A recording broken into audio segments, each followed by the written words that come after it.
Hey friends, it's that time of year again where companies are having big sales. There is also a lot of gifting going on. So here are a bunch of products that I have either used a lot this year or am hoping to use a lot more. The vast majority of this is going to be for the photographer, the videographer, the creative in your life. Here are some of my favorite things from this year. Now, right off the bat, I would be doing a giant disservice to myself, frankly, if I did not include my presets and my LUTs. You can find both of those down in the description below. If you like how I color my footage, how I color all of my photographs, if you've looked at this channel or you check out my Instagram or something like that, all of them have been painstakingly done with my camera presets that I spent hundreds and hundreds of hours making, and know that they aren't like a modified version of someone else's preset or anything like that. When I went to make my own presets, I literally deleted every other preset out of my catalog and I zeroed out every single slider and started from scratch. So just know that at least I put a lot of integrity into making those presets. And honestly, it's been a big reason why I was able to even start this channel in the first place. Even now, I'm not making a ton of money off of this YouTube channel. I probably make less money than you assume I do. So just know that obviously if you buy my presets or LUTs, it goes a long ways to helping me make more videos like this. Now, the first product that I'll talk about here, and I think I've probably talked about it in every one of my kind of like holiday gift guide style videos, are going to be my favorite straps from Clever Supply Co. I picked this one to just show. I think this is one of the very first Peak Design integrated straps they ever made. I've had this strap for probably like 5 years now, and you can just see how nice and malleable it is. One of the things that I don't like about the Peak Design hardware is that it just does scratch up the side of my cameras a little bit. So one of the things you can see here is that I've put some gaff tape on there just to kind of like mellow that part out. And you can see that I've used this significantly enough that the gaff tape has even worn down a ton. And I've done literally no care to this strap, so I haven't like conditioned it or anything like that. And it's just nice to know that something that you spend more money on than a typical consumer product, it's just gonna last for a long time. It's a really high quality product. And even this is one of their first versions of this strap, is still going strong. I still use this. It's my primary camera strap that I use almost every single day. I will also add that you've seen this bag show up in some videos. This bag was a bag that was stolen from me, and I had a couple cameras in it that had air tags in it and stuff. And if you've seen me in basically any video that I'm out taking photos, I'm almost always using this bag. It's not because it's just like a friend of mine made it. It just happens to be that I really like it. I've made specific videos about it. It fits an iPad in the back if you need that. Usually I can fit at least one camera and 2 lenses or any other combination of things. I'm almost always carrying that bag. Super useful, and I really like it. So definitely check those out in the description. I realize that many of you may or may not like Adobe, but one of the things that I found that not a lot of people realize is that on like this time of year, Black Friday-ish, they run all of their Creative Cloud stuff, which is what I use for everything. Like I use Lightroom Classic, I use Photoshop, I use Premiere Pro to edit these videos. So I need all those apps, and they run them for 50% off. So every year I just re-up the Black Friday thing. You're not supposed to do it necessarily, but I do it every year. If you are using those Adobe tools, I would highly suggest going on there and just saving yourself a couple $100. Whether you are using them, you're using PicTime for your gallery stuff like I do. If you're using something like Aftershoot to help cull and edit your images, there's just a lot of good subscription things that I actually do need to use. And yeah, you just might as well get the discount if you're going to be subscribing to those things anyway. Now, one of the things that I didn't have up until this year, but I have found myself putting it on almost every camera and almost every lens I have, is the Polar Pro Short Stash Everyday filter. I've been putting it on the Hasselblad 907X. I think it's been my probably favorite camera that I put it on. That being said, I have the 72mm for the Hasselblad. I've adapted the 67mm onto the 52 or whatever millimeter that's on the Nikon ZF. I have it on literally everything, and it's definitely been my favorite filter of the year. Now, one of the things I'll also get into is a few things that aren't exactly camera related, but I just find myself carrying every day. So there's going to be a couple couple little EDC type things that I'm going to toss in here that I personally find really useful.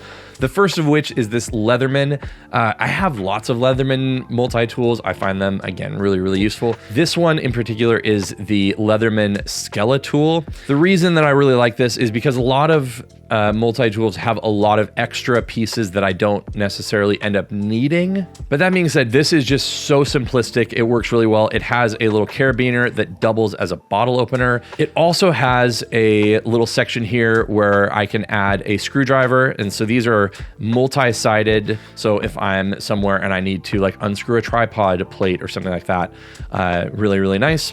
Obviously, then we have a typical set of pliers, which again is really typical for a multi-tool. And then I did realize that this blade is really, really getting dull at this point, mostly because I use it quite a bit. Just a typical small little blade that has a bit of a serrated edge as well, in case you really kind of have to like dig into something. Overall, I keep just kind of going back to this and I really, really enjoy it. Now, another little tool that isn't necessarily camera related, but obviously is very helpful is going to be a watch.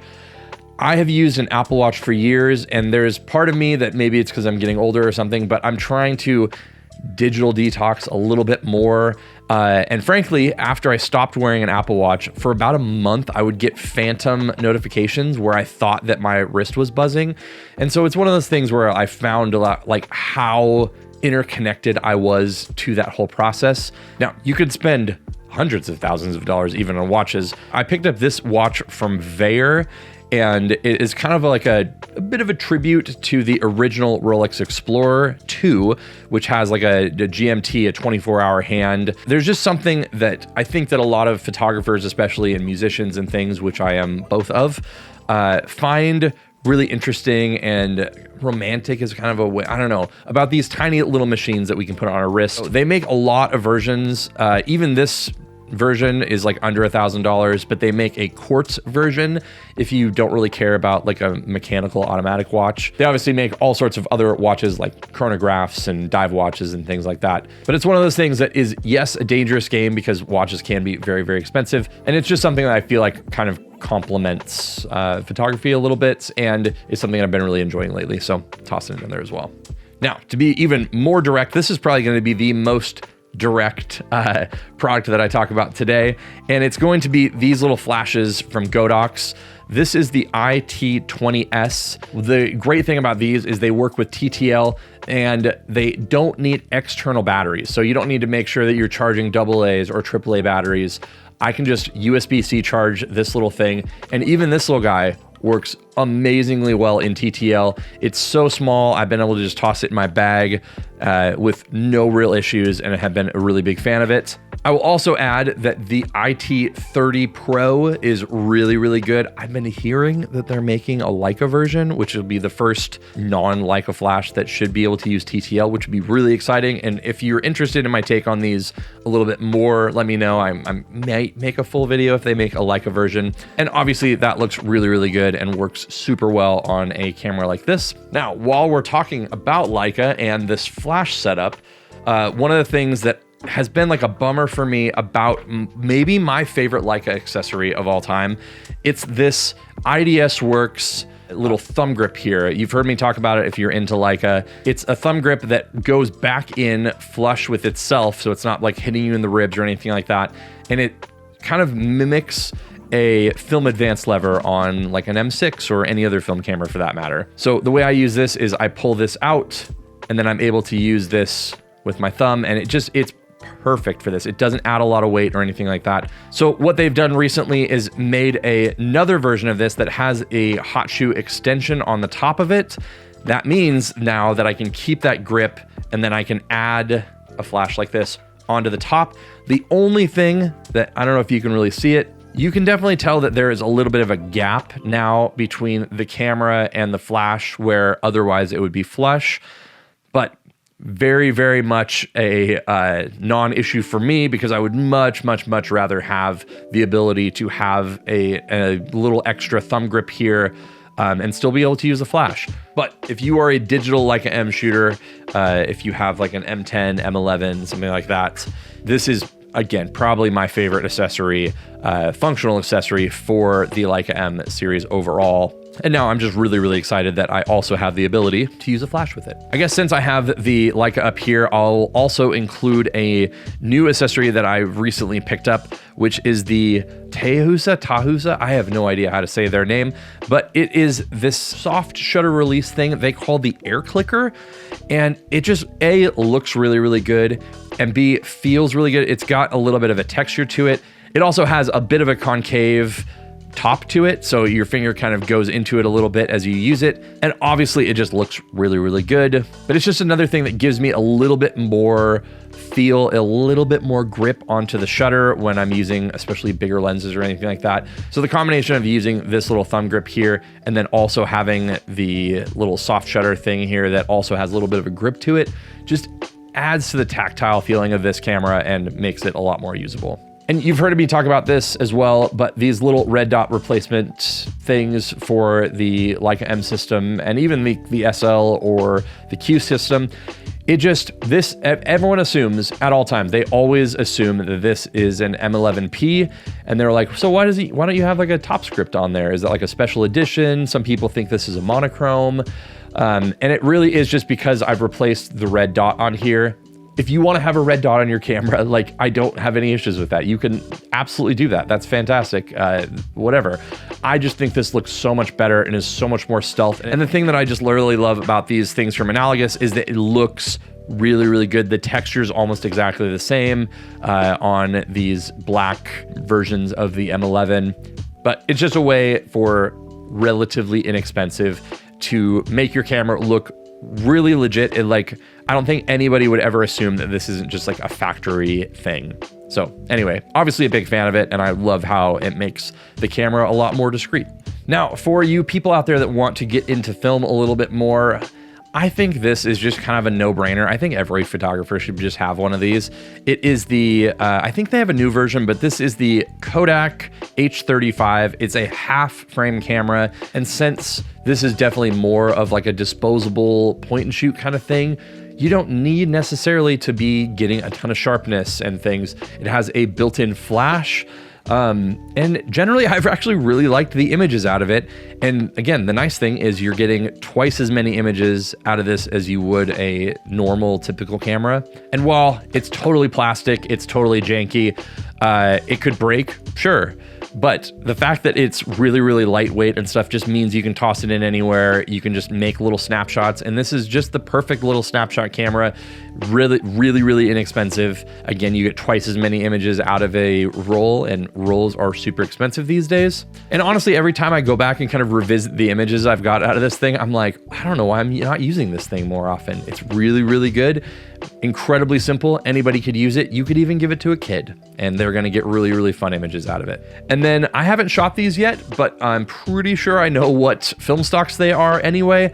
Kodacolor 100 and 200. Anytime I'm using a point and shoot, I'm always using the more consumer grade films. So anyway, if you're thinking about shooting film, and especially if you're not doing it on like a professional level, I highly recommend things like the new Kodacolor stuff, stuff like Ultramax and Gold 200, things like that.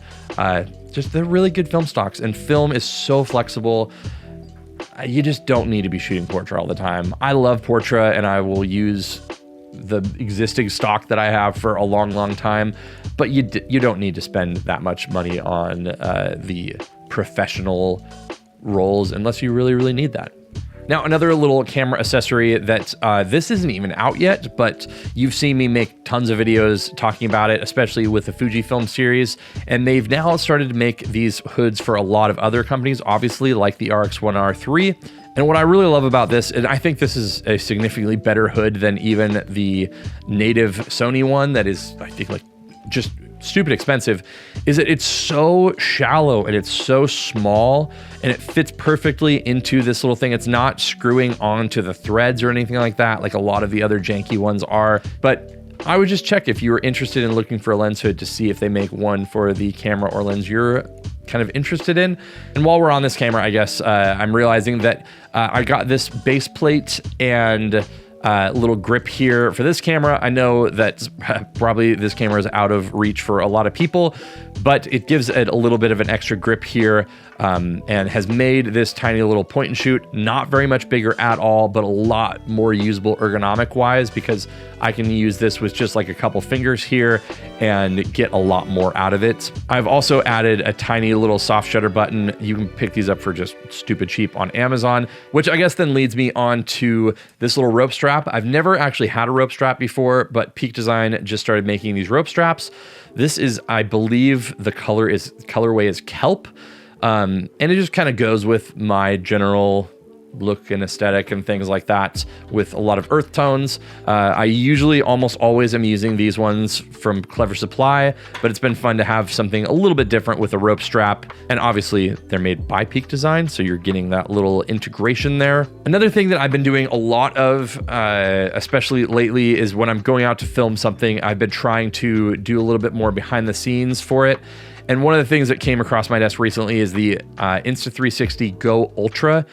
One of the reasons I actually asked Insta360 if they could send me this camera is because I have been really interested. I have the Go 3S, and it's really good, but there has been times, like I used it at a wedding ceremony and it died before the wedding ceremony was over. This obviously is going to have a much bigger battery, and one of the things that's great about it is that it has a magnetic back to it, so you can put one of these little pendant things underneath your shirt and then it will magnetize just straight to your shirt. So it's really minimal. It's not as noticeable as a lot of other things. And I also have a little hot shoe adapter, so I've been using it on the top of a camera too. And so having a really tiny thing like this, it's just significantly smaller and lighter than just putting like a normal camera. For years, I've been putting like a GoPro, or I have the Insta360 Ace Pro 2. Been using both of those for years, and having something just so much smaller and lighter has been really useful. And definitely I'm trying to find some more creative ways to integrate this into the things I make. And I didn't save the best for last necessarily. I know that we all have our own issues with Meta and whatnot, but I do find that these Ray-Ban Meta glasses are just super useful. From just clicking a button and recording some behind the scenes content to frankly just listening to podcasts. When I go out and do a lot of the sample images and things like that for this YouTube channel, I go out and make some stuff, and I'm almost always just listening to a podcast or something like that on these glasses. It's just one of the things that I use on a daily basis. I'm most often, to be fair, again, listening to them and using the speaker function, but I have found that I've used them a ton. A lot of the Instagram Reels and kind of behind the scenes content that you've seen over the years has been on these. So if you're interested in that as well, let me know in the comments down below, especially because I've now bought 2 pairs, and maybe I'll make a follow-up video to my first video on these when I first purchased them. So if you've made it this far, leave your favorite emoji or your most used emoji in the comments down below. I know this has been a long one with a lot of rambling, a lot of random things. And if you want to gift me anything on this video, it would be a comment, a like, and especially a subscription. It definitely really helps out the channel, especially, to be frank, again, if I'm negotiating for like a brand deal or something like that, that is something that keeps this channel moving. It is one of the things that a lot of people are still looking at, is subscription numbers alongside the other metrics that the channels have. And if you're watching this before the holiday season, happy holidays to all of you for whatever things you celebrate. And if you're somehow interested in hearing more about what I have kind of recommended in the past, you can check out these videos up here, and I will see you in one of those.